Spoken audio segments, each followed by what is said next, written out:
Do you ever question why is it that you sound so different in front of the camera comparing to speaking to your friends about the football match last night?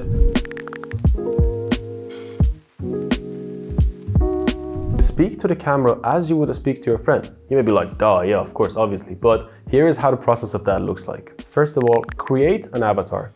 As you've already figured out your niche and you've already figured out what are the pain points and what are the frequently asked questions, then you have an avatar. And let's say that avatar is somebody who is looking for learning how to grow on YouTube. So speak to the camera as you would speak to this avatar. And obviously it's not going to be very easy in the beginning of this journey, and what you have to do to make it easier is to practice every day. Think about it in this way.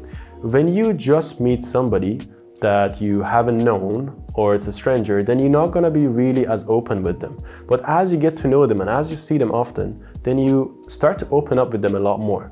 And this is the same exact way with the camera. All you have to do is to put up the camera and sit in front of it and speak to it. And I know this could be very hard because I have been there. When I started recording in front of the camera, which was 5 years ago, I think, I remember, I probably even have the footage. I sat down in front of the camera and I just literally stared into the lens for a good half an hour and I experienced a freeze. And I couldn't really say anything. And if I could go back to that time and talk to myself, I would say, just speak.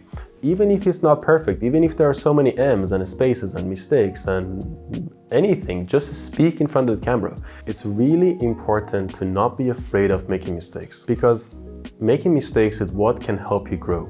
If you don't make mistakes, you don't grow. So don't try to be perfect as you speak. Don't have a lot of high expectations, just do it. Instead of freezing in front of the camera, just start to speak, talk about your day, it doesn't really matter. As you start to get more fluent in front of the camera, one thing that you can do to improve yourself then is to review your footage.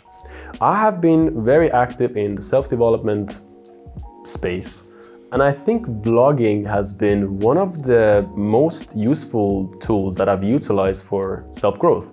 And you may be like, why is that related? It's because when I talk, I'm not really 100% clear on how I sound and how I project myself. But as I look at myself in the camera, in the footage, I'm like, wow, there's so many mistakes I was making here. And it takes me some time to actually go through those mistakes and fix them. For example, I'm still right now, as to this day, working on my ands and so's, and I correct myself here and there. And in the beginning, it's going to be a little awkward to remind yourself, but as you take notes, okay, I make a lot of M's here, I do a lot of ands, and I do a lot of so's, and then you write that down. When you're shooting your next video, you remind yourself of the mistakes you made. Or it doesn't necessarily even have to be mistakes. Some people even like to say, it doesn't matter. What is it that you want to improve on? And what you would notice is that in a short amount of time, you'll become a lot better in front of the camera.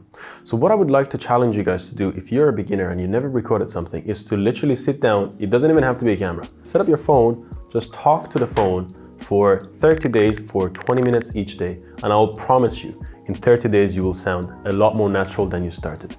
And today is your lucky day because there is an app called Teleprompter.com which can help you to sound a lot more natural in front of the camera. If you'd like to have more information about the app, then make sure to check our channel. And thank you so much for watching. I'll see you in the next one.